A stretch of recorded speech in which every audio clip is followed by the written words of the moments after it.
Destiny tree plantation লিমিটেডের মামলায় আজকে রায়ের জন্য ডেট ফিক্সড আপ করা ছিল। রায়ের জন্য আজকে প্রথম ডেট।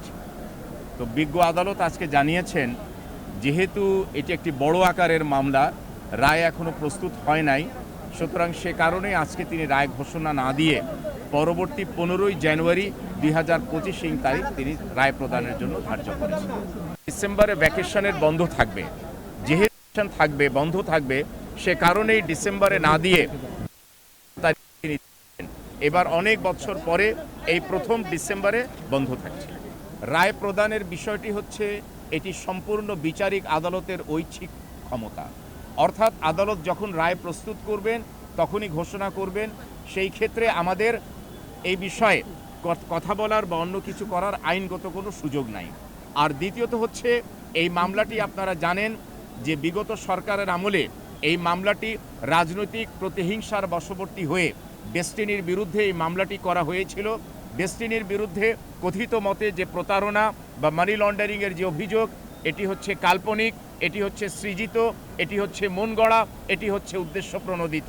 এবং এই মামলার গৃহীত সাক্ষ্য প্রমাণাদিতে এটা সুস্পষ্টভাবে প্রতিমান হয়েছে যে কথিত মতে কোনো প্রতারিত মামলায় কোনো সাক্ষী নাই, কোনো ডেস্টিনির সাথে সম্পৃক্ত কোনো ব্যক্তি ডেস্টিনির ব্যবসায়িক কার্যক্রমের বিরুদ্ধে কোথাও কোনো অভিযোগ করেন নাই। তদুপরিও এই দুর্নীতি দমন কমিশন ইতিপূর্বে এই মামলা উদ্দেশ্য প্রণোদিতভাবে করেছে। আমরা বিশ্বাস করি, যেহেতু এই মামলার অভিযুক্ত আসামি জনাব মোহাম্মদ রফিকুল আমিন, ফারাহা দিবা এবং lieutenant general M Harunur Rashid, জনাব মোহাম্মদ হোসেন সহ অন্যান্য যাদেরকে অভিযুক্ত করা হয়েছে, তারা মামলা গুণাগুণের ভিত্তিতে ইনশাআল্লাহ তারা খালাস পাবেন। আমরা ন্যায় বিচার প্রত্যাশী। আমরা আশা করছি এই মামলার দায় থেকে তারা মুক্ত হবে। পরবর্তী তারিখ কবে? 15ই জানুয়ারি 2025।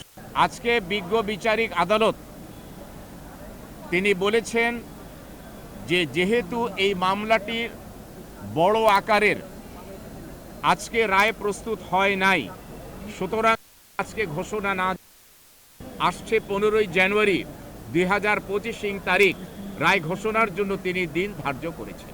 যেহেতু এখন জাজমেন্ট স্টেজে আছে, তো জাজমেন্ট স্টেজে আদালত কি রায় দেবেন এটা হচ্ছে সম্পূর্ণ বিচারিক আদালতের উপর নির্ভরশীল। আমরা বরাবরই বলেছি যে এই মামলায় আমরা যে সাক্ষ্য প্রমাণ যা হয়েছে, আমরা এর উপরে যে আর্গুমেন্টস করেছি, তাতে করে আমরা আশাবাদী যে ন্যায় বিচারের স্বার্থে এই মামলার যার অভিযুক্ত ব্যক্তি রয়েছেন তারা ইনশাল্লাহ এই মামলার দায় থেকে অ্যাকুইট বা খালাস।